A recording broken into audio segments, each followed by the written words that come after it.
Good afternoon. My name is Bob Hauser, and I'm the Executive Officer of the American Philosophical Society. Welcome to this, the first virtual research conference of the Society. I'm glad that so many have joined us today, and I hope that you will stay with us over the next several days of the conference. Even in this virtual environment, I want to acknowledge that the Society's home rests on the traditional lands of the Lenape people. They are still among us.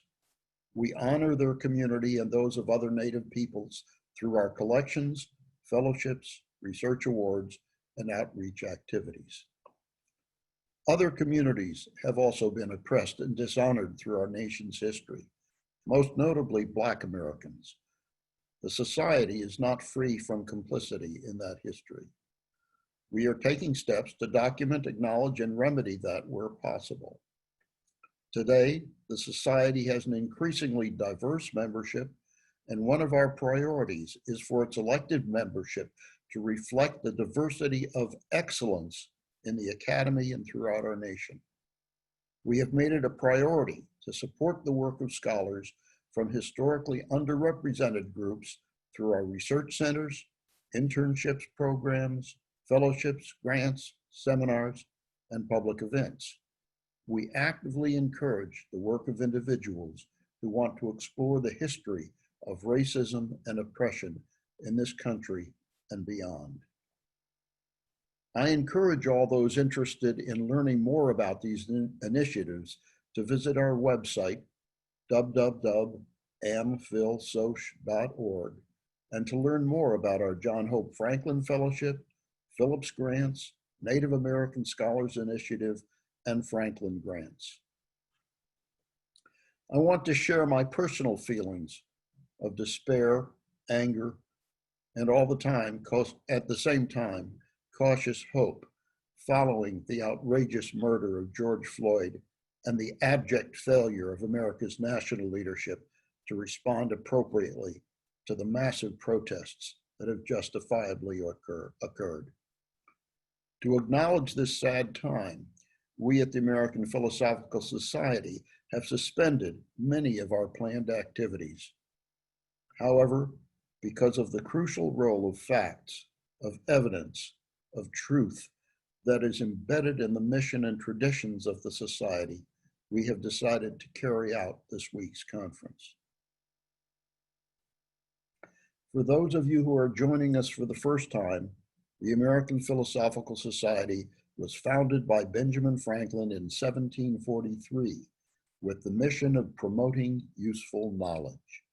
Most of our nation's founders were members, and the APS had Thomas Jefferson as its president for 17 years, during most of which time he was either vice president or president of the United States. Like the Constitution, the presidency, the Congress, and the courts, as a source and keeper of knowledge, the Society was an essential piece of the bedrock on which our new nation was founded almost 250 years ago. It remains so today. The Society is a catalyst for the discovery of new knowledge. Election to membership honors those who have made exceptionally significant contributions to science, the arts, humanities, and public life. The Society promotes research by providing over $1 million of research grants and fellowships each year, primarily to younger scholars who need the support most. Our library and museum collections and research centers serve scholars and visitors from across the globe. The Society sustains an informed citizenry.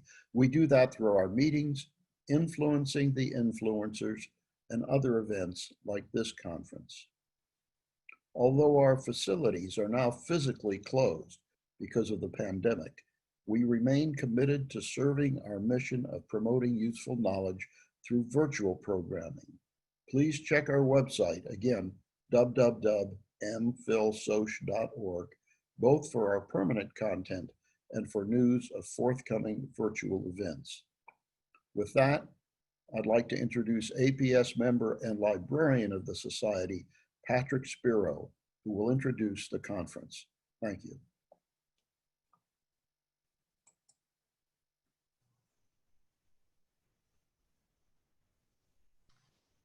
Thank you, Bob, and welcome to the virtual symposium, Evidence, the Use and Misuse of Data. My name is Patrick Spiro, and I'm the librarian of the Society, and I want to take just a few moments to talk a little bit more about the symposium, its background, and what you can expect to experience over the course of the next few days. First off, the inspiration for the symposium was our planned 2020 exhibit, Dr. Franklin, Citizen Scientist, an exhibition that explored the scientific world of Benjamin Franklin and the contributions that he made to it. We had planned on opening this exhibition in April of 2020, but we've had to postpone it until 2021. But as Bob mentioned, we've decided to forge ahead with the symposium. The symposium explores two of the themes that the curators of the exhibition, Drs. Janine Bolt and Emily Margolis, highlighted. The first of those themes is an exploration of the various sources that Franklin used throughout his life. As the exhibition shows, Franklin relied on observational data when he took temperatures of the Atlantic Ocean to chart the Gulf Stream. He relied on experimental data in his work with electricity. He used a range of different sources to fill his Poor Richard's Almanac. He relied on journalistic reports and other information in his Pennsylvania Gazette. And he relied on historical information in many of his pamphlets and the arguments that he made. And so what we wanted to do with the symposium was to reflect the diversity of Franklin's own work by bringing together a range of scholars from many different disciplines to reflect on the nature of evidence from their perspective, its historic use, the modes of new interpretation that are available to scholars today, and also the future of data and evidence as technology makes new material available for scholars. And we brought together an incredible group of panels and papers that explore just that over the course of the next 5 days. The second key theme that Drs. Bolt and Margolis wanted to highlight in the exhibition was inequality. They wanted to explore and highlight and showcase and confront the different ways in which access to scientific knowledge, education, and information was limited in the age of Franklin. They also wanted to explore the ways in which Franklin and others relied on bad data and misinterpreted evidence to reinforce structural inequalities and differences between people, especially on racial and ethnic lines. This symposium also hopes to expand upon those themes. And as you can notice in our program, we do it in a number of different ways. We have papers that are exploring archival silences and what that means for scholars trying to understand the past. We have papers exploring the ways in which material was collected and what the choices people made when they collected material, what those choices meant for interpretations. And we have papers that not only explore the historic misuse of data, the ways in which data has been misused in the present as well. We put together a fantastic symposium, and I hope you all will be able to attend many of the panels. Now, originally, we'd hoped to have this symposium on one day, but because of the closure, we've decided to change that schedule and have panels on every day this week except Wednesday. So if you want to attend the other panels, please register online for the Zoom entrance to the panels. We have a panel that follows this keynote at 3 p.m. We have another panel on Tuesday at 1 p.m.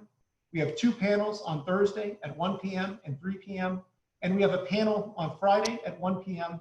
and a wrap-up discussion featuring the recent AHA president, J.R. McNeil, and Bob Hauser in conversation about the proceedings that we just listened and about the future use of data for scholars in a range of different fields. So I hope you all will be able to tune in over the course of the next week. And to kick off the symposium, we've brought together a group of scholars we think will embody what we hope to accomplish over the course of the next 5 days. We have 4 leading APS members from 4 very different scholarly backgrounds coming together in conversation about the nature of evidence from their different perspectives, the standards that are used to interpret evidence, and the role of experts in interpreting and disseminating information. Now, the keynote is arranged in a Zoom webinar format. So that means that all attendees currently are muted, but we encourage discussion and dialogue and hope you all will ask questions. In order to ask questions in the webinar format, on the bottom of your screen, you'll see a Q&A feature. Just click on that button and ask your question, and it will be filtered to the moderator. The conversation is going to be between the panelists for the first 30 or 40 minutes, and then we're going to open up discussion to the audience. But please feel free to ask your question anytime during the conversation. And so with that, it's time to kick off this conversation and the symposium that's going to follow over the course of the next week. And it's my great honor to introduce APS President and Pulitzer Prize winning journalist, Linda Greenhouse, who is the moderator of the panel. Linda?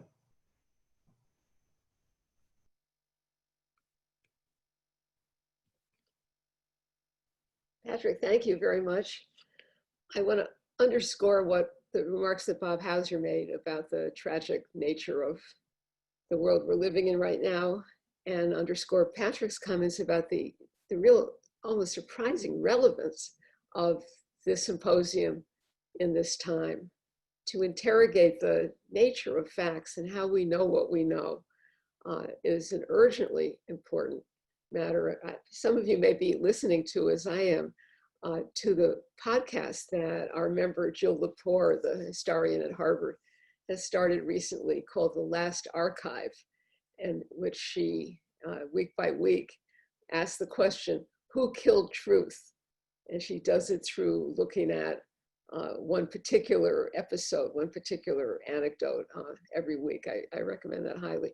So I'm not going to stand between you and Richard Shiffrin's kickoff of our conversation. I'll just say in passing that I come to this fascinating set of material through a professional interest in law. And you know, when you step back and think about it, beyond a reasonable doubt, it doesn't say beyond any doubt whatsoever, without any doubt. And I think you'll hear from Rich Shiffrin's presentation why our legal system over time has stopped sometimes very short of insisting on actual knowledge, resting on reasonable knowledge. And we've learned recently through the Innocence Project and questions about the validity of things that were once taken for granted, like fingerprint evidence and crime lab evidence, that we may think we know something and we actually don't. And our panelists are going to start us off by talking about why that is. I'll introduce them very briefly. We could spend the rest of the symposium this morning, this afternoon, recounting their accomplishments. But Richard Shiffrin, who's going to go first, is Distinguished Professor of Psychological and Brain Sciences and Luther Dana Waterman Professor in the Department of Psychological and Brain Sciences at Indiana University in Bloomington. He's made pioneering contributions to the empirical and theoretical investigation of both short and long-term memory. He co-authored the Atkinson-Shiffrin model of memory with Richard Atkinson back in 1968. Stephen Stigler is Ernest DeWitt Burton Distinguished Service Professor at the Department of Statistics at the University of Chicago, and he's a leading historian of statistics, the science of statistics. He's authored several books on the history of statistics, and he's known for Stigler's law of eponymy, which states that no scientific discovery is ever named after its original discoverer. Kathleen Hall Jamieson, familiar to many of us from her many appearances on television, is the Elizabeth Ware Packard Professor of Communication at the University of Pennsylvania's Annenberg School for Communication. She's also the Walter and Lenore Annenberg Director of the university's Annenberg Public Policy Center and Program Director of the Annenberg Retreat at Sunnylands. Her research areas include political communication, rhetorical theory and criticism, studies of various forms of campaign communication, and the discourse of the presidency. In 2020, the National Academy of Sciences, just I think about a month ago, announced that she would receive, and she has received, its most prestigious award, the Public Welfare Medal. Very big deal. For her, quote, nonpartisan crusade to ensure the integrity of facts in public discourse and development of the science of scientific communication to promote public understanding of complex issues. So with that introduction, we'll turn this over to Richard Shiffrin.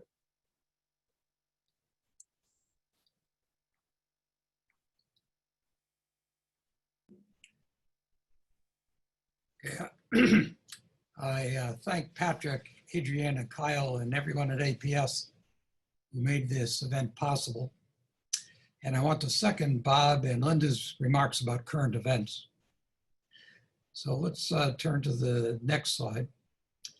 It is a bit strange for Kathleen, Stephen, and I to be presenting our essay on evidence when the last 6 months of pandemic responses have been a case study, providing examples for every point in our essay.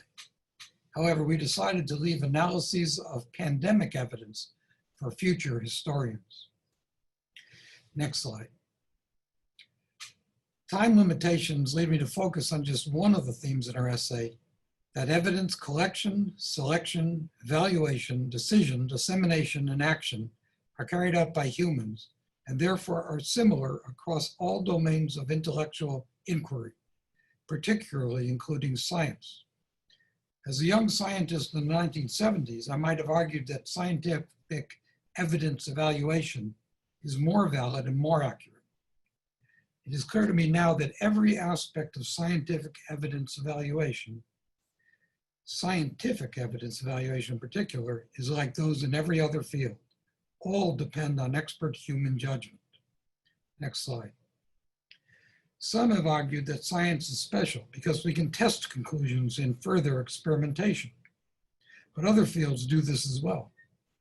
If an art historian concludes this painting is genuine upon a first inspection, she does not stop, but looks for supporting evidence from a wide variety of other sources, such as other paintings in other museums, paintings by known forgers, and writings and judgments by other experts. Do these sources of additional evidence lack the kind of control provided by scientific follow-up studies? Well, I once thought so, but the present so-called reproducibility crisis shows that this is just a pretense. When we test with another experiment, a replication or otherwise, the same questions apply to the replication or follow-up study as to the original. And a follow-up study never ends debates. For example, if a replication fails, the original authors, and perhaps others, find numerous reasons to doubt the failure. They raise various objections, such as the replications were not exact. Well, no replication is ever exact. The analysis of the replication results might have been flawed. There were flawed statistical analyses. There were errors in the replication programming. The interpretation of the new findings was an error, and so on and so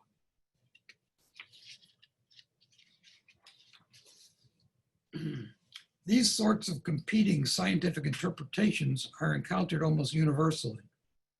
So what is a scientist in that field to believe? It comes down to good judgment.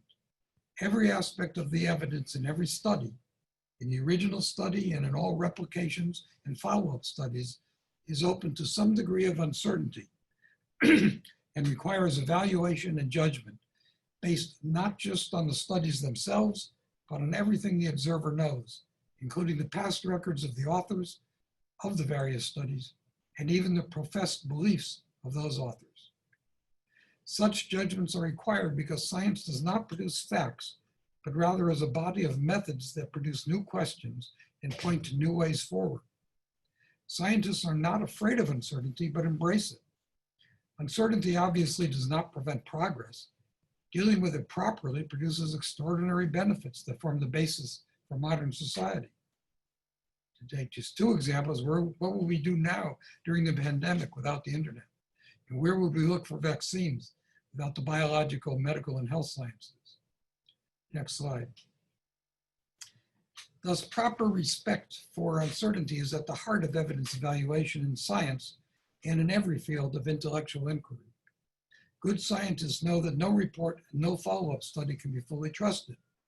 They spend a good deal of their time deciding which small proportion of the 1 million+ publications a year are worth reading, evaluating, and pursuing. Most are not worth attending, as evidenced by the fact that about half of all publications are never cited, even by their authors. The bottom line, uncertainty abounds everywhere, and expert judgment is needed to deal with every aspect of evidence. Next slide. Even the seemingly clear results of statistical tests require such judgment. And let me use ESP as an example. Reports claiming demonstrations of ESP on the basis of statistical analysis of experimental data have appeared in 2 of the leading psychology journals. Those studies would take some time to describe, so I will use instead an extreme example reported in a book by Sowell and Bateman. They shuffled 5 cards, and on each trial had Mrs. Stewart guess which card would be chosen. Without ESP and with unconfounded experimental design, the probability of guessing correctly would be 1/5 or 20%. However, after 37,000 trials, Mrs. Stewart was correct 25.6% of the time. The chances that such a result could have occurred by chance would be approximately 1 divided by 10 to the 139th power. It is hard to get one's head around a number like this. There are only 10 to the 82 atoms in all the galaxies and empty spaces in our universe. The scientists might be skeptical about ESP, but skepticism alone would not be sufficient to overcome this enormous statistical evidence. Next slide. Of course, scientists did not take this result and other similar results of ESP seriously. They used their expert judgment to consider a variety of non-ESP explanations for the findings. So let me just take 3 examples. Well, the first, fraud is possible. However, a few notorious cases notwithstanding, fraud is very likely quite rare. In this case, and indeed in most others with doubtful findings and conclusions, fraud is less likely than other explanations that have excellent support from actual scientific studies. One of these well-documented causes and explanations is unconscious bias. How might this work in this instance? Believing that ESP only works when Mrs. Stewart is in a receptive state, the experimenter might ask her occasionally how she is feeling, and then would discard trials when she claims poor reception. If such questions had been asked more often on failure trials, that would have reduced errors and enhanced performance, even if Sowell and Bateman were unaware of doing that. Another possibility, the claims for ESP in this case are based on the assumption that the cards were randomly chosen on each trial. However, as Percy Diaconis and many others have shown, it is hard to produce true randomness by shuffling. Now, to achieve 37,000 trials, it is clear that very few shuffles were made between tests. Thus, each next card in the sequence of trials was surely not random, but rather somewhat dependent on the previous card. Much research in psychology has shown that people can learn to take advantage of such dependencies even when unaware they exist. In fact, a famous study by Jenny Safran, Dick Aslan, and Alyssa Newport has shown that 8-month-old infants can do this. Thus, Mrs. Stewart could have learned such dependencies without even being aware of them. Not only would that have produced predictions above chance, but likely would have cemented the belief in ESP by Sowell, Bateman, and Mrs. Stewart, since all would have been unaware of the true basis for the remarkable above chance performance. Magicians fool us by disguising the basis for their demonstrations, but in contrast to scientists who fool themselves, and sometimes the readers of their publications, magicians know what they have done and their audiences know they're being tricked. In the present case, the authors likely fooled themselves into believing the results were due to ESP. Most scientists use their expert knowledge to reach the opposite conclusion. Next slide. Let me repeat that the rules of the science game cause publication of many results that are of modest statistical power and significance, but scientists use their expert judgment to decide if these are worth pursuing and taking seriously. Thus, modest evidence in a study showing bias against the culture's minority groups might be judged reliable based on many prior studies and even general knowledge. But modest evidence showing that a red color in one's environment increases the expression of violent action might not be taken seriously. Perhaps colors in one's environment do have some minuscule effect on various sorts of actions, but most scientists would judge the size of such effects to be so small they would be hard to demonstrate in any reasonable size study. Furthermore, scientists do, or certainly should, take into account evidence about the motivations of the authors. The strength with which a scientist argues for the truth of her or his favorite theory, the more likely the reported evidence has been biased. This is a well-known problem with meta-analysis. Such analyses are based on the assumption that the several reports are independent, but often they are produced by the same people, or at least people believing the same theory. Thus, the two reports in leading psychology journals for ESP by Daryl Bem and his colleagues should not be treated as independent evidence. Next slide. Okay, up to this point, I've been discussing science, but everything I've said about the role of expert judgment in evaluating evidence applies to every domain of intellectual inquiry. In our essay, we used art forgery as an example illustrating these ideas, one in which art, history, and science converge. When asked to determine whether a painting is genuine or a forgery, art experts rely on a large body of information about the purported artist and the body of paintings previously judged to have been genuine. Such judgments require sophisticated and extensive knowledge. One recent example involves authentication of a painting purportedly by Van Gogh at Norway's National Museum. When some experts raised doubts, the Norway National Museum turned to other experts at the Amsterdam Van Gogh Museum, who after 5 years of study concluded in 2019 that the painting was genuine. Were they correct? Well, as in all cases in which evidence is an issue, there remains some degree of uncertainty. The problem of certification is, of course, magnified by the actions of skilled forgers who know the tests that experts will use and attempt to satisfy them. Furthermore, because the process of evaluating evidence involves a subjective element and unknowns, battles among experts will occur. Well then, why not turn to science to remove the subjective element? Well, the essence of our essay is the fact that science cannot remove the subjective element. Uncertainty always remains.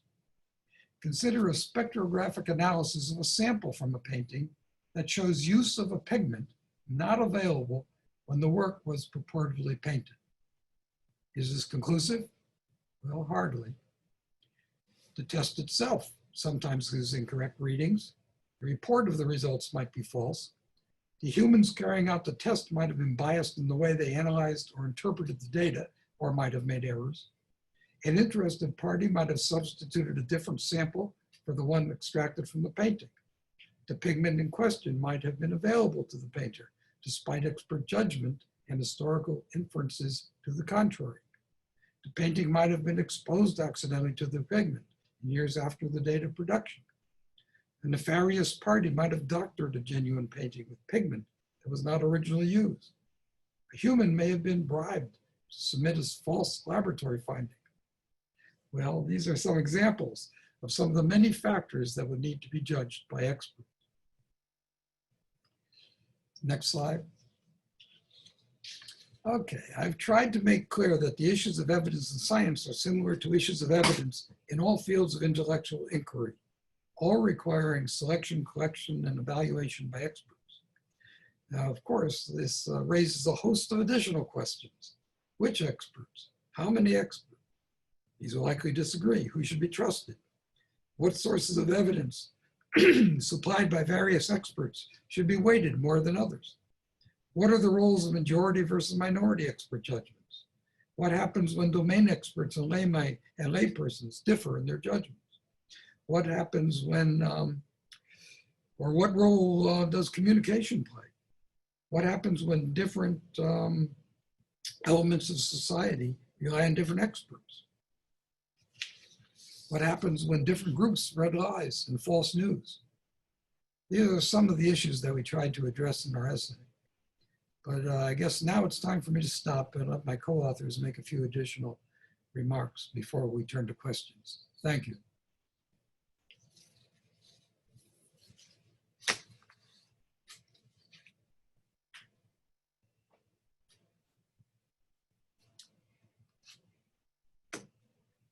Hello. Well, thank you, Rich. Rich has presented a case for the importance of expertise in judging evidence, and I will add a few words on the role of statistics in this matter. Now, of course, I believe that statisticians and statistical methods are an important part of the formal evaluation of evidence. And I am quite deliberate in speaking of the combination of statisticians and statistical methods, not the methods alone. With the computerization of analyses, the statistical methods themselves have often come to be viewed as the essence of statistics, no matter who is operating the computer. Who can argue with a computer where the computer output tells you that you have just done something significant? That's welcome news to any researcher. I was also deliberate in what I did not say. I have not, so far, even used the word data. Now, the main point I want to make is made here in this quote that's up on the screen, more elegantly, or quite elegantly, in 1885 by Alfred Marshall, the leading British economist of that era. The most reckless and treacherous of all theorists is he who professes to let facts and figures speak for themselves, who keeps in the background the part he has played, perhaps unconsciously, in selecting and grouping them. Now, Marshall's point of view is all the more relevant today. Statistical analysis requires expert choices, choices in the way to frame the question, and how to proceed in a sequential investigation, and how much of the analysis should be reported. The answer will almost never be show everything. The complexity of any real investigation precludes that. Such total transparency would usually be a way to hide the results, not display them. In recent years, the title of a story by Jorge Luis Borges has been repurposed to describe a part of the problem. It was called The Garden of Forking Paths. As we explore any serious question, be it in science or literature, we are, as Marshall realized, faced with a sequence of choices far more complex than Robert Frost's famous two roads, but like them, in that the choice can make all the difference. Judgment is required. The statistician is a vital part of the investigation. Now, all of this should be obvious, but history suggests otherwise. For well over a century, statisticians have been warning mostly deaf ears that statistics is an essential tool, but a dangerous one. As early as 1919, we have announced that statistical significance need not be the same as practical or scientific significance. At least since 1926, we have emphasized that statistical significance found from a test with low discriminating power is a fragile result. For decades, we, like Marshall, have insisted that data do not speak for themselves. Yet even so, newspapers today cannot resist using the phrase data suggests to describe the results of an unrefereed preprint where not even one of the authors is named data. Now, some have claimed that we are in the middle of a crisis in statistics, blaming some of our most intensively studied and best understood methods for the lack of reproducibility that Rich was speaking about in explorative experimentation. But the solution is surely not to simply toss out the known and studied and move to the more opaque methods of machine learning, no matter how well these methods perform in some cases. The answer is surely better understanding of both and reliance upon statistical expertise. Statistical methods are generally either derived from articulated assumptions or based on algorithms that have proved their worth in other situations. We statisticians love to dispute the fundamental basis of our science, Bayesian or frequentist, for example. What is remarkable is that expert statisticians seldom disagree on the scientific message, even when different methods are used. This is just as in physics, where gravity functions as a practical analytical tool, much the same for modern string theorists as it did for Isaac Newton over 300 years ago. The crisis is simply resolved by realizing that statistical expertise is needed. In the words of the polymath and longtime secretary of the National Academy of Sciences, E.B. Wilson, next slide please, writing in 1927, it is largely because of the lack of knowledge of what statistics is that the person untrained in it trusts himself with a tool quite as dangerous as any he may pick out from the whole armamentarium of scientific methodology. Well, let me close by invoking another Borges story. It's called the story is called Funes the Memorious. Borges described a young man he met in Uruguay, Ireneo Funes, who after an accidental fall from a horse, found that he could remember absolutely everything. He remembered not only every leaf of every tree in every patch of the forest, but every time he had perceived or imagined that leaf. He could reconstruct every day in the smallest detail. He could even later reconstruct the reconstruction, but he was incapable of understanding. Next slide. Borges wrote, "To think is to forget details, generalize, make abstractions. In the teeming world of Funes, there were only details." Funes was big data without statistical expertise. Thank you. Rich has presented the case that science doesn't produce facts and relies on expert human judgment. Steve has added insight into the role of statistics in this process. So let me add a coda from the communication field. I'm going to close out by noting first that science has conventionalized a rhetoric that effectively obscures the points that both of my colleagues have made. And secondly, that communicating these notions without undermining trust in science among those who think of it as an objective process of uncovering fact is going to be challenging, but it's nonetheless doable. First, let's focus on the myths in which the language of science wraps science. As my colleagues who studied the rhetoric of science and the rhetorical construction of science have argued for decades, the language in which we talk through our science or talk about our science effectively mythologizes. It effectively mystifies what it is that we are actually saying about who we are who's generating the knowledge.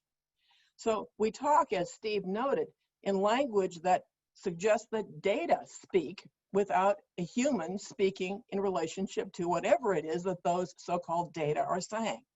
Our very language of discovery, which is the language that pervades our ways of communicating that we know, suggests that something has been found.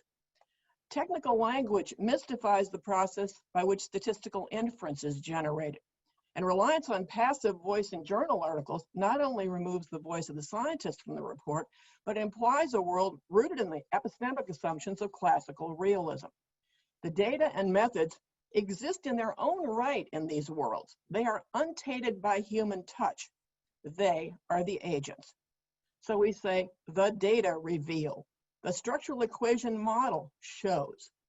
We say as figure 1 indicates, well, the messiness of the actual world is being obscured through such words, as well as by words such as controlling for and replication.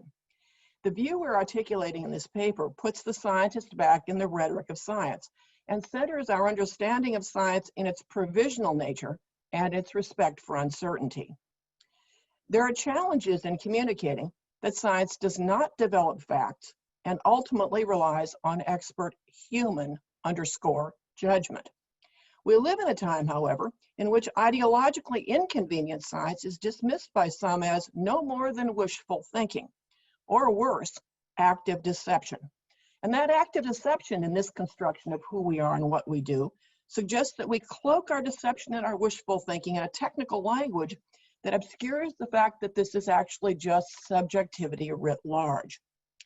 I can just see people who want to say there's no such thing as anthropogenic climate change saying, aha, those authors have just confessed the games that are being played here. At the same time, as we are invoking expert human judgment, we're doing so at a time in which the so-called culture of expertise is under active assault. And there are instances in which that assault is perfectly justified.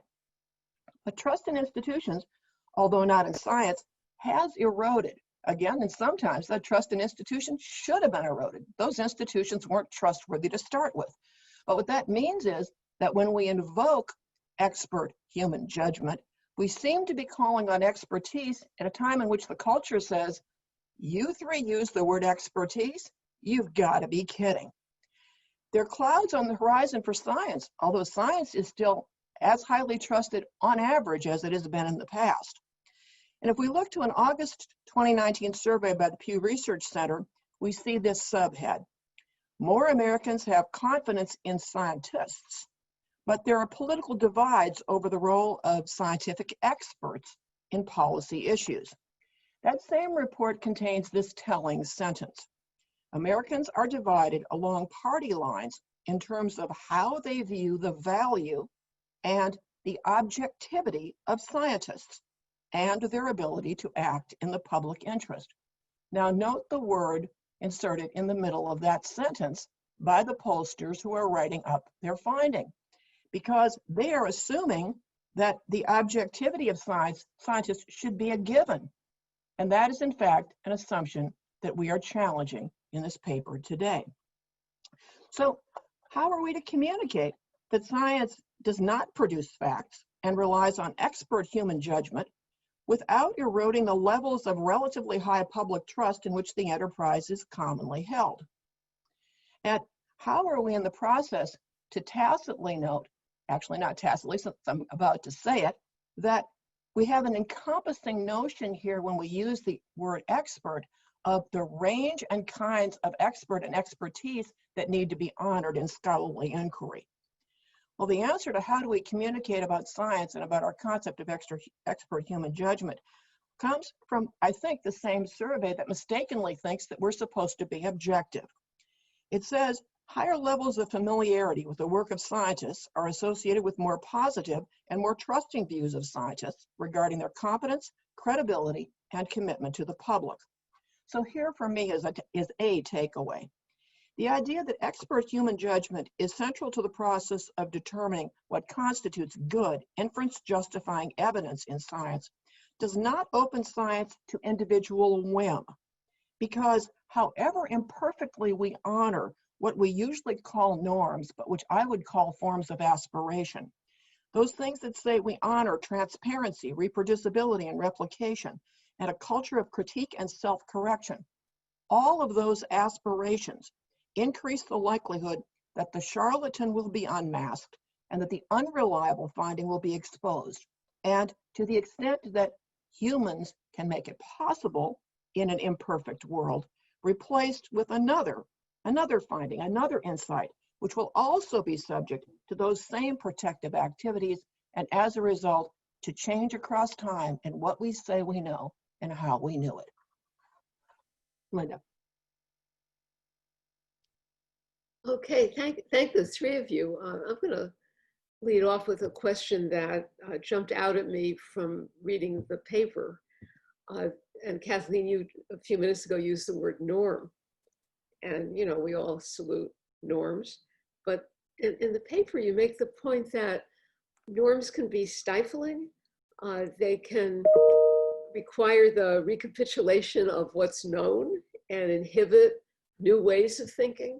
So I invite you to talk a little bit more about the role of norms in discovery. And also, I was searching for a definition of expert. Who's an expert? And the most functional definition I came up with is an expert is somebody to whom others defer. But of course, that's circular. That doesn't get us anywhere.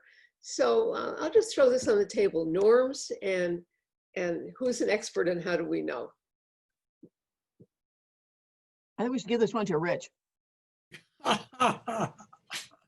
I'll let you handle norms. Experts are interesting. Expertise is developed by, among other things, extensive training in any field.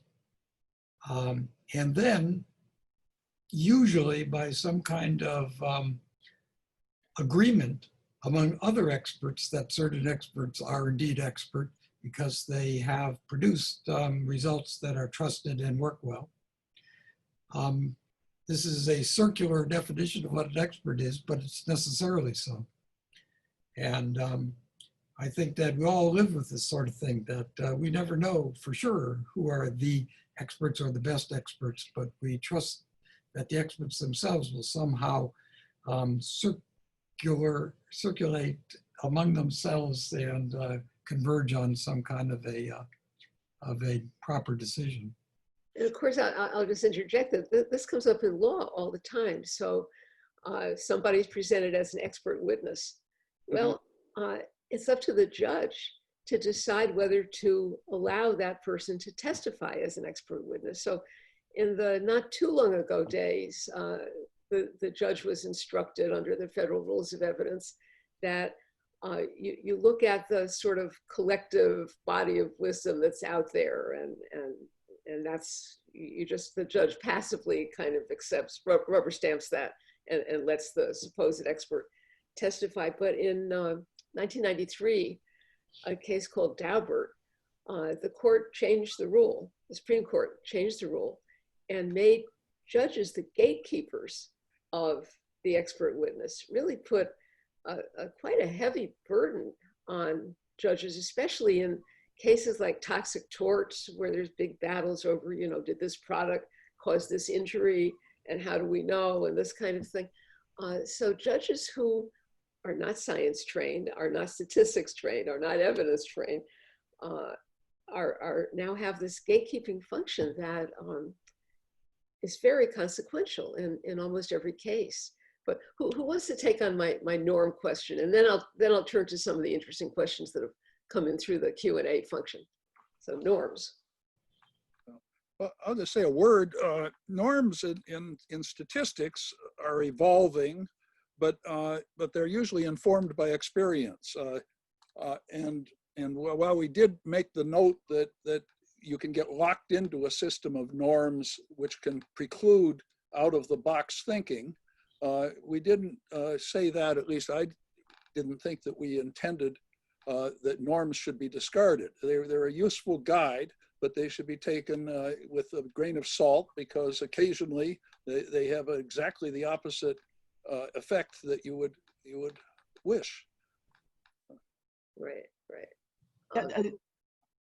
I mean, I think in general, what we mean by norms is that the socially acceptable structures within which you're going to act. And the reason I like the word aspirations attached to it is because we don't always act consistent with them. We create a rhetoric which suggests that we do, and that's part of the process by which we mystify about what is actually going on. But I think when we say as scholars, this is not limited to one area of inquiry, that we believe in a culture of critique. We believe that our data, our evidence, our texts, and our ways of knowing need to be clearly and explicitly available to anyone who wants to take them on. I think we believe in a culture of argument in which you and I can engage in exchanges over those things, because we expect as a norm that precise specification will mean that we're talking about the same thing. And that when I say I have found this, quotations around found, you should be able to look at whatever it is I did, understand how I did it, to the extent possible, do the same thing, and then you and I ought to engage about what we can know as a result of what it is we are looking at. So when we talk about those things, we have to recognize that historically it has been true that a whole lot of the process that's supposed to guarantee that that happens hasn't worked as well as it ought to.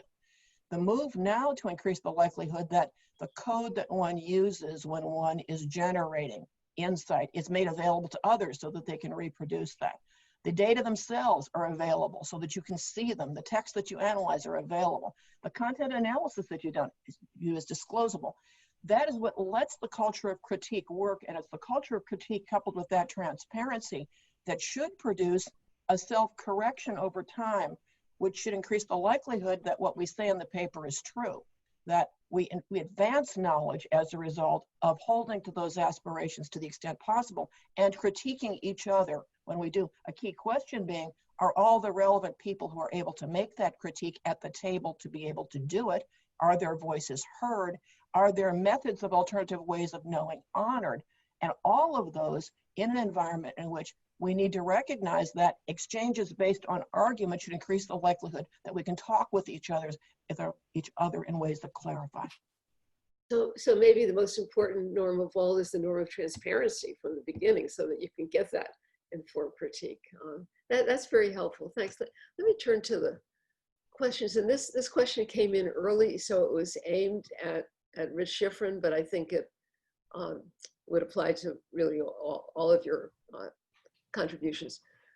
When you say that science is not special, you said science apart from other fields. I'm wondering what you mean by science here and how narrowly or broadly you construe it. What makes some fields a science as opposed to a member of the other field? I think he means a number of the other fields in your account.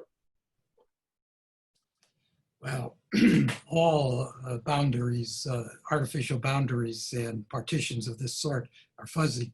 There's no sharp edge at the edge of science and the beginning of every other field. But we generally recognize science is based on experimentation and development of theory on the basis of experimentation, but that's hardly unique to science only. So it's, this is a fuzzy boundary.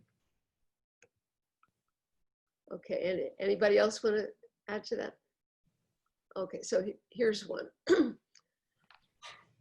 As I listened, I found myself in profound agreement about the need for judgment, but I also worry that I don't have a precise grasp on what judgment is, beyond a subjective ability to draw valid conclusions on an issue. Do you have further criteria for or models of good scientific or expert judgment? Is it useful to think about what judgment is not? For instance, automation of techniques, impersonal procedures, etc. Stephen addressed that. Oh, well, judgment is we're dealing in a lot of fuzzy terms here. We know that. But I would think that judgment often comes from experience and reflects accumulated knowledge of different sorts, and sometimes of a sort that is very hard to articulate. But I'll give you an example. A number of years ago, it was believed, or at least published in widely circulated areas, that left-handers died earlier than right-handers. And this was considered to be a great finding. And but then some experienced judgment came to the fore from demographers who realized that there was a serious problem involving cohorts, the cohort studies that were really behind this. Namely, that in the early part of the 20th century, most left-handers were forced to become right-handers, and only in the middle of the century were people allowed to follow their natural bent. And so you really were comparing two different groups of people that were defined because they'd be represented differently at different ages, and this provided the result. Well, judgment in that case was a learned judgment. It was experience in studying and being aware of the kinds of things that can affect and bias and be problems in interpreting analyses. Interesting. One concern when you use the word expert human judgment is that you create, I think, an artificial sense of the finality involved in an expert human judgment being made about a specific area. When in fact, if we honor the aspirations of inquiry, that judgment is subject to argumentative exchange with others who might say that they disagree, and then the grounds on which the judgment has been made become open to scrutiny, which ultimately across time, if we still think that the clash of competing ideas increases the likelihood that we get to good outcomes, that we get to a good outcome about what we can know, at least provisionally at that time. Yeah, thank you, Kathleen. I mean, that underscores what I took as one of the main takeaways from the paper, which is knowledge as a process, evidence not as a thing, but as a process, and the provisional nature of this kind of inquiry that we're engaged in. And that goes actually to the next question. Can you discuss how to develop a healthy comfort or appreciation of uncertainty in situations where decisions are made quickly? Is it possible to have a culture of evidence-based methods without seeming to pour cold water on everything all the time? Well, let me say, just as there's a lot of psychology research showing that judgments made quickly are not reliable. When people make quick judgments, they make errors of predictable sorts, but very egregious ones and very serious ones all the time. And that it'd be nice if there was a way to make quick judgments and be accurate, but that doesn't seem to be. I think part of good judgment is reflection and careful thinking. Now, Rich, do you think that the expert making judgment is going to make quick judgments better, more quickly? No. Well, let me put a word in here. Let me just say, there's a lot of psychology research showing that experts make the same errors when they make quick judgments as lay people. In statistics, we refer uncertainty to a probability scale. Now, the problem comes in the areas that this questioner was asking about, is that how can you make a good reference to that when you're dealing with something with which you have absolutely no experience? And that's where most of the problem comes. Not how can you understand when you're facing something of a sort that you have never even heard about, how can you put any metric on it at all? This is a dilemma that goes back to the 1700s and one that we haven't solved yet today. If with experience you can try to make reference to other sorts of things that are sort of like it, but it's a big problem. I'm reminded of the tenure of Chief Justice William Rehnquist on the Supreme Court. People remember him. He was a very fast writer.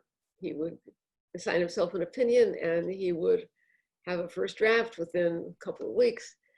And he was often quoted as saying that this was because he learned over time that his first cut at an issue was going to be the best cut. And if he went back at it again and again, it never got any better. So he was just happy to go with his first cut. And he's no longer among us to have that conclusion questioned by the experts on this panel.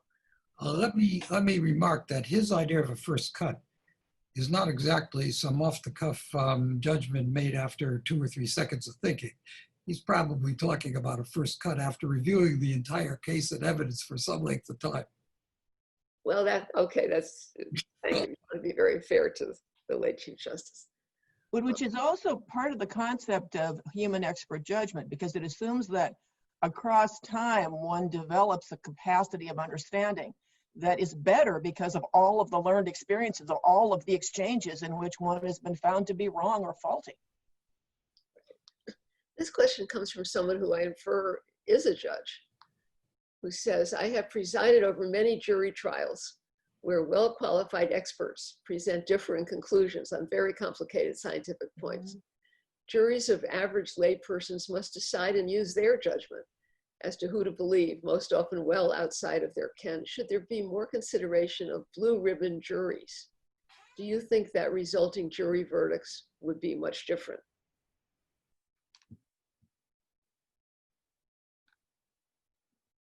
Wow. Well, you know, this is a question for Linda, I think. Well, I mean, there are such things as blue ribbon, that's not quite the jargon, I don't think, grand juries, where the grand jury is not simply a random sample of people that happen to get called for service, but is a group of sort of distinguished citizens who sit over a long period of time and hear many cases. And the idea is that they will do a better job. Of course, the function of the grand jury is not like a trial jury. The grand jury is to decide whether there's enough for the case to go forward. It doesn't pick winners and losers. Well, the problem with I haven't studied this at all, but the problem with a blue ribbon jury sounds to me like one of very limiting your expertise in a certain way that may bias the whole proceedings.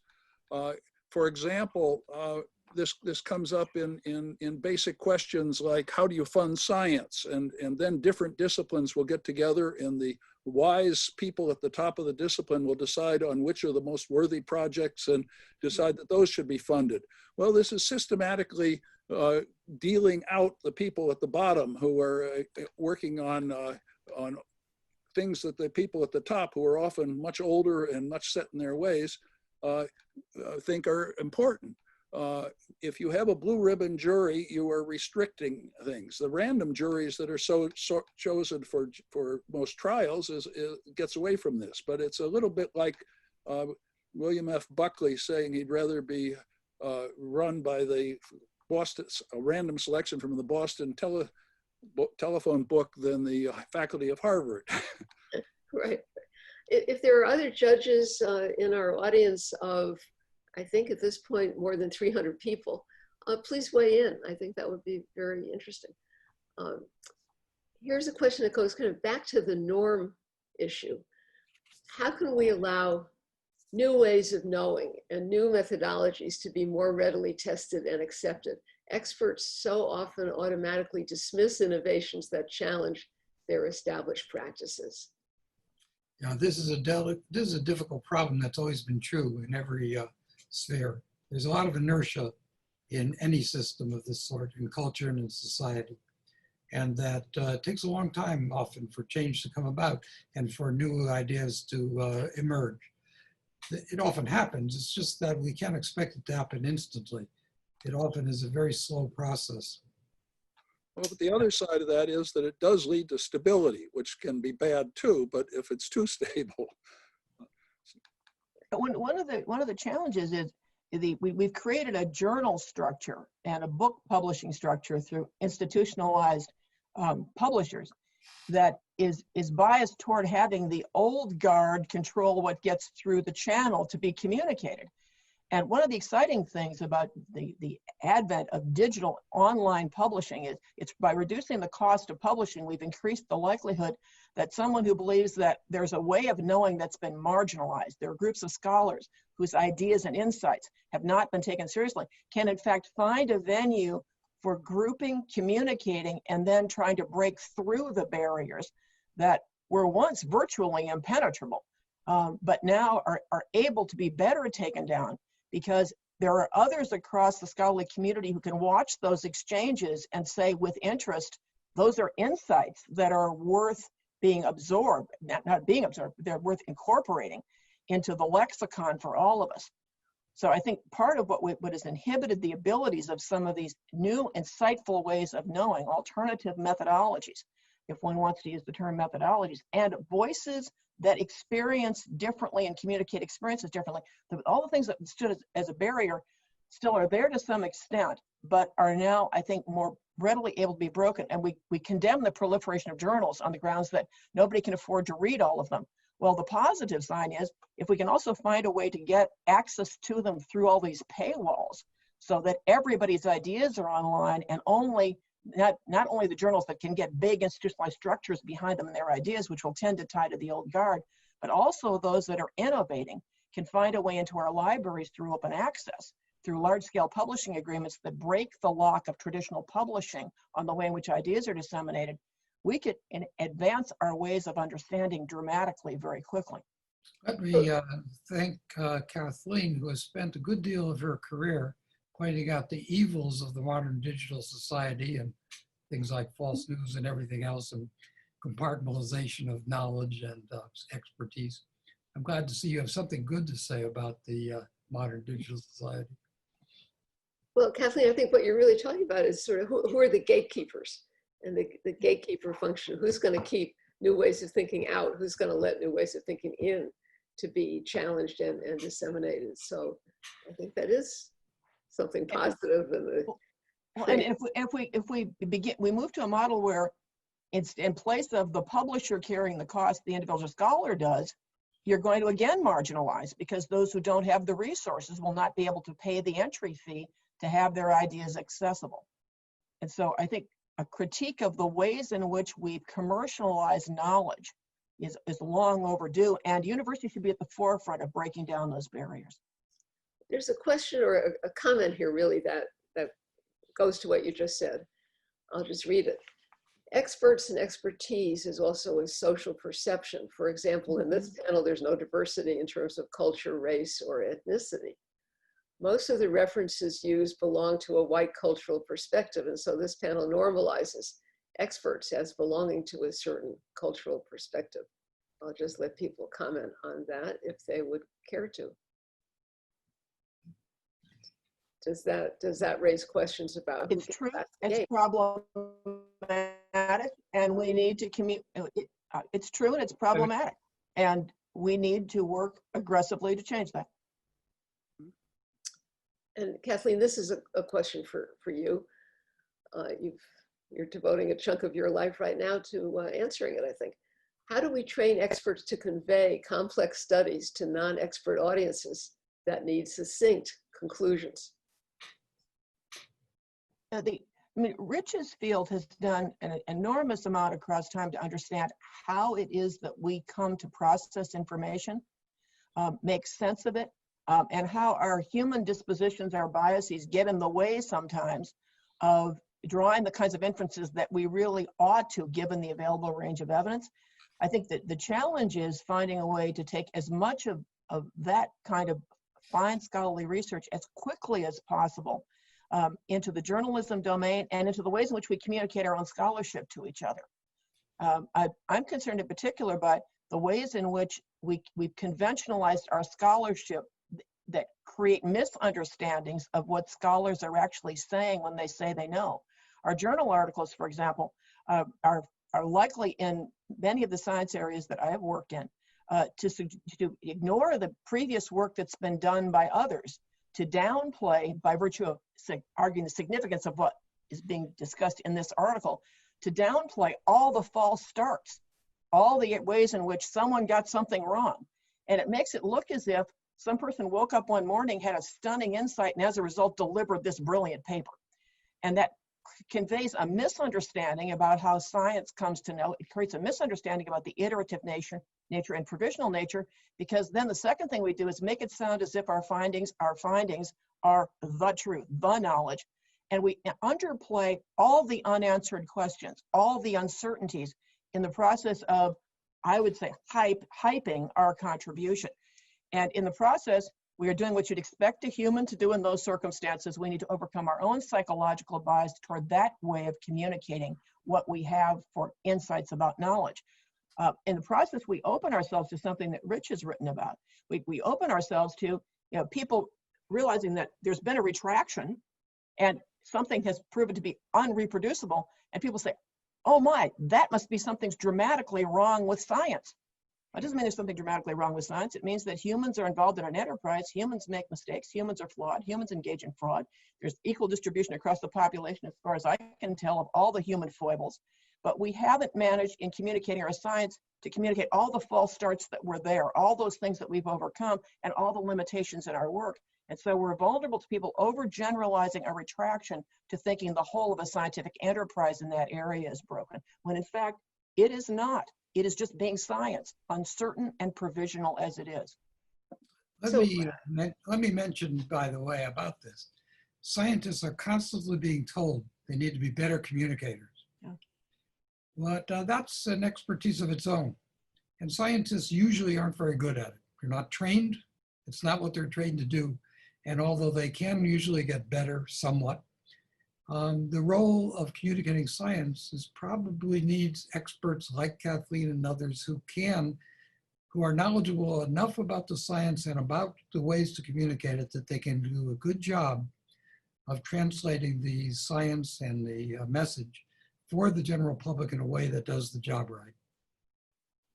Yeah, what I was going to say is that if I understand Kathleen's articulation of the basic complaint, what's missing from the way science is communicated, or at least from the way in which scientific communication is received, is context, right? So the context that would let somebody understand that a reproducibility problem doesn't mean that all of science is, a crock, but this was just a human foible on display here in maybe an embarrassing way.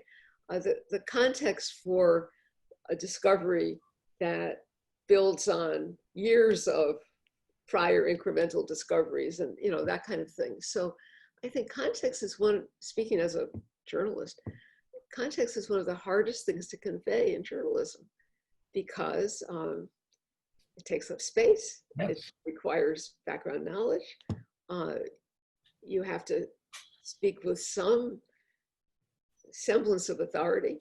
And And that itself is a skill. And I think it's something for communicators in any field of expertise to be really aware of. Don't assume the people you're talking to, the people that are receiving your speech or reading your article, have the context that's necessary to understand, even if you're being very clear and not speaking in jargon and speaking in basic English. Without the context, you could be just speaking in tongues.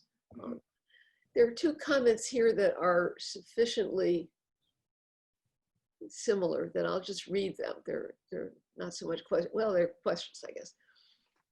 The first is, the concepts of expertise and scientific veracity necessarily imply authority.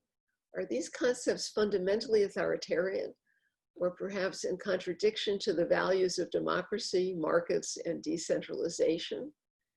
And then there's, can you comment on the relation between diversity and inclusion initiatives in academia and the process of determining what methodological and epistemological approaches are viewed as legitimate? So what's legitimate? What's simply authoritarian? What is exclusionary in this enterprise? All I will say is the theme of our essay was sort of anti-authoritarian. We were trying to point out the uncertainty involved in all of these, in all issues associated with evidence. I would hardly say that we were trying to make a case for authoritarianism in any form. Although being a good expert can build authority too. And so this is one of the worries that we had, was that sometimes that can go too far or hang on too long. That doesn't apply to anybody in the APS. Here's a question. I feel confident to the point of certainty that water comes in units of molecules, each of which is composed of one oxygen atom and two hydrogen atoms. Should I not be certain? And if it's okay for me to be certain, how can that be reconciled with what you've said about the eternal dubiousness of what science says? You know, this is interesting. This is an abstract statement about in principle. Yes, if you put in a whole bunch of context, if you assume that the water is pure, all water has lots of impurities, so it has other stuff in it, and on and on and on. We could go down a whole list of things that statement assumes abstractly. We tend to think it's true, but in principle, well, and in practice, there's a million conditions. And then you run into a string theorist and it all falls apart. Yeah, let's not get into quantum theory. But there's another way, I think, of framing the question, which is, at what point is knowledge actionable? And at what point do we have enough certainty, or we reduce the uncertainty to the extent that one can take consequential action? And I think at the point at which one says that in an ideal universe, you would continue to iterate until you had a level of certainty that's extraordinarily high about those things that are consequential, because they are consequential. Particularly in the climate area, I think the difficulty in communicating about the need for action now is that there will always remain a level of uncertainty that will make some uncomfortable, given the kinds of actions you are planning to take in order to address the problem. And so the challenge is finding a way to recognize those moments in which further work to reduce uncertainty, given the consequences if one does not act now, are simply not acceptable.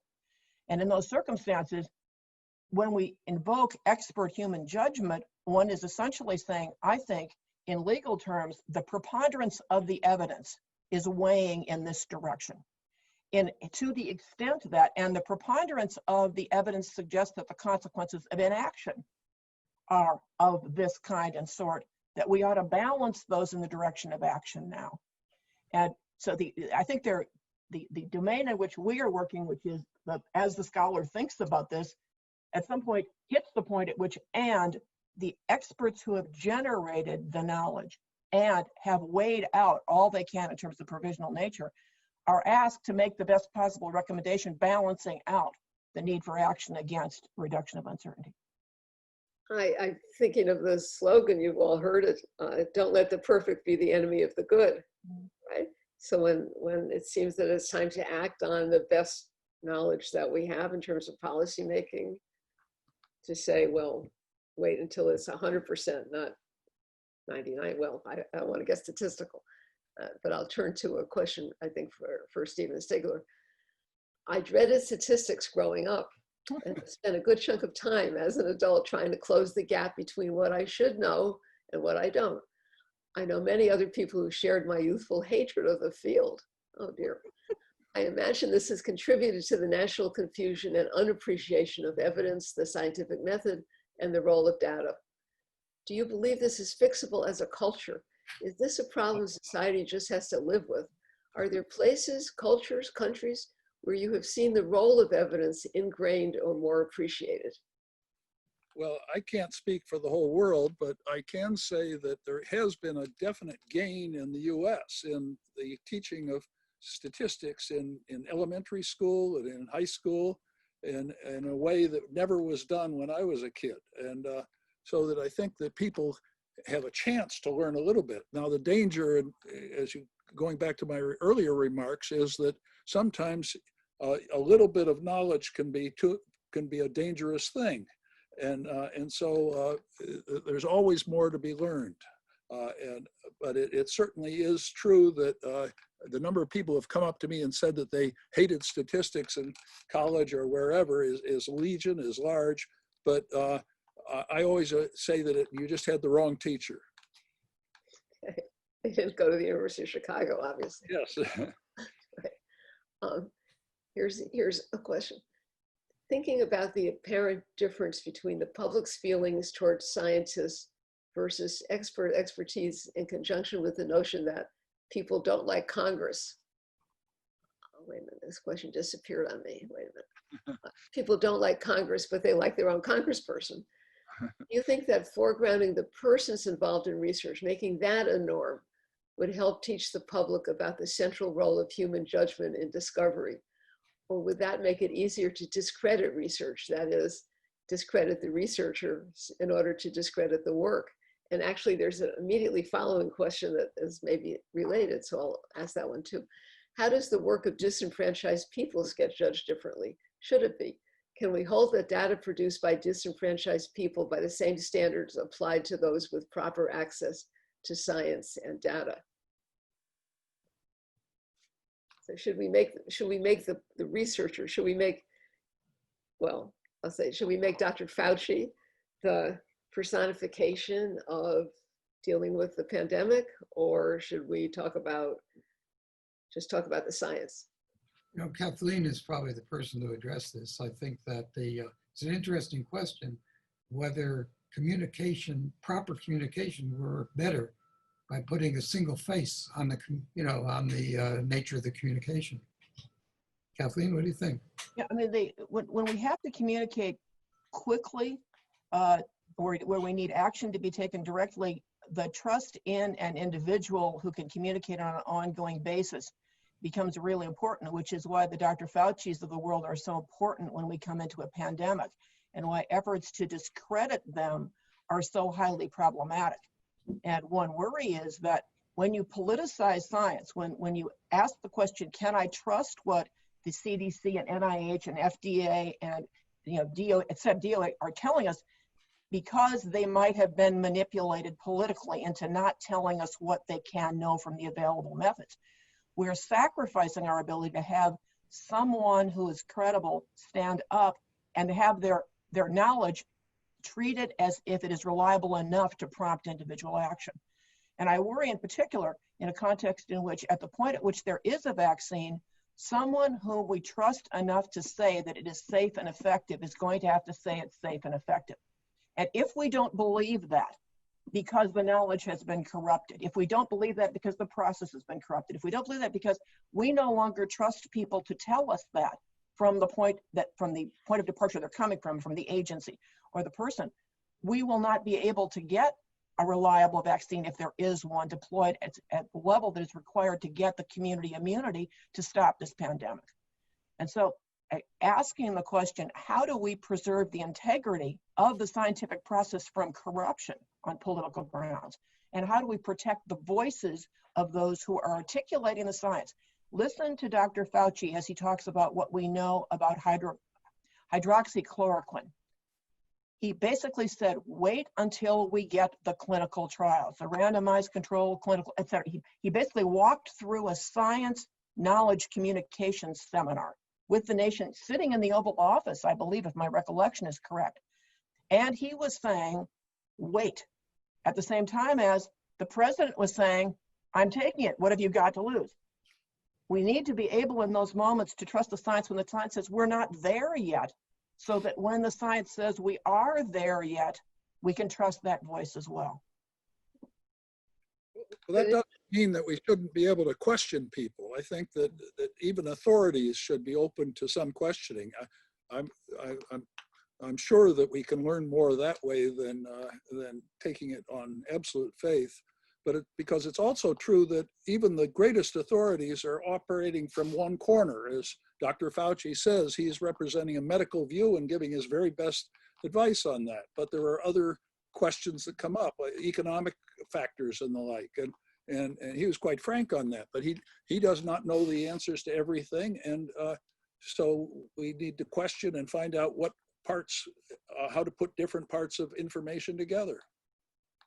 Yeah, I would say that one of the very difficult things in life is figuring out who to trust, what experts to trust. In the case of Dr. Fauci, I think people make a judgment.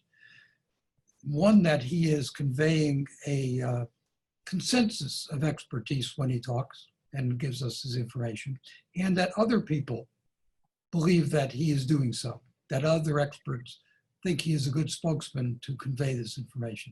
So I think people have a general feeling of trust on this basis, not just in him, but in what he represents. Well, he also has a track record. So he has been in the position for a very long time. We as an audience have listened to him across a very long period of time. And what he has told us has been proven to be reliable. So at the point at which someone tells us something and it turns out that it's false, or it turns out that it was unreliable, they have sacrificed their credibility and then cannot call on it in the unanticipated moment. But I don't want to sidetrack the second question that you raised, Linda. How do we increase the likelihood that communities with different experiences are represented in the scholarship? Because there not only is knowledge, but there are ways of knowing that come out of those kinds of experiences. And the ethnographic community, the scholarly community, has pioneered across time, as has the anthropological community more broadly constructed, of trying to ensure that those ways of knowing can be represented well, and also that those ways of knowing are taken seriously as we look at all of the ways in which the quote unquote convergent evidence comes to bear on some social problem. And everyone in the academy, I think, owes it to, first, to the community as a whole, but secondly, to the quality of knowledge we want to generate to ensure that those voices are at the table, particularly at times in which different communities are being very differently affected, with health disparities that are real across different communities, that are explained by the social determinants, the socioeconomic determinants of health that affected those communities. And if those voices aren't part of our understanding now, then the society we envision on the back end of this pandemic is going to reproduce all of those disparities and inequalities. And we have not done what we ought to do, which is address the root causes. We can't do that without having those voices at the table and without recognizing the importance of the existence of those troubling causes. This is a little outside my own expertise, but I think I remember correctly that in the not too distant past, the NIH and other entities running clinical studies kind of forgot women. So heart disease, knowledge about heart disease was based on longitudinal studies of men, I think mostly white men. And it took some agitation by female physicians to get women included in studies. I mean, seems kind of basic from this remove, but I guess it didn't occur to some people back then. But we also can look at instances in which, in the name of science, people within our country were exploited and hurt. I mean, Tuskegee stands in as a word for a tragedy in the American experience that we ought to all hold in consciousness. And when people call it Tuskegee, I worry about the fact that we've conventionalized Tuskegee as the label instead of government sponsored. We should be naming the people and the agency and the nature of the exploitation and the nature of the harm. And recalling those kinds of instances is not sufficient. It should be part of our awareness of the possibility that we are inadvertently engaging in practices that can do extraordinary harm and have in the past advertently done so in the name of our government. There are a lot of good questions left on the table, but we are out of time, unfortunately, because we're going to take a break, and then the next panel starts at 3 o'clock Eastern. If you still have questions, I believe that the panelists will be available to answer them by email, and the questions will remain sort of in reserve here. So maybe you haven't heard the last of our terrific panelists, and I want to thank them very much and bring this session to a close and invite you to tune in all the rest of the week. And I also want to thank a very important APS staff member, Adriana Link, who has brought this program together and trained the 4 of us, and I assume the speakers to come on how to do a webinar. So with that, I will sign off and thank the 3 of you and thank everybody who's been zoomed in here. Thank you. Bye-bye. Thank you, everyone. Bye-bye.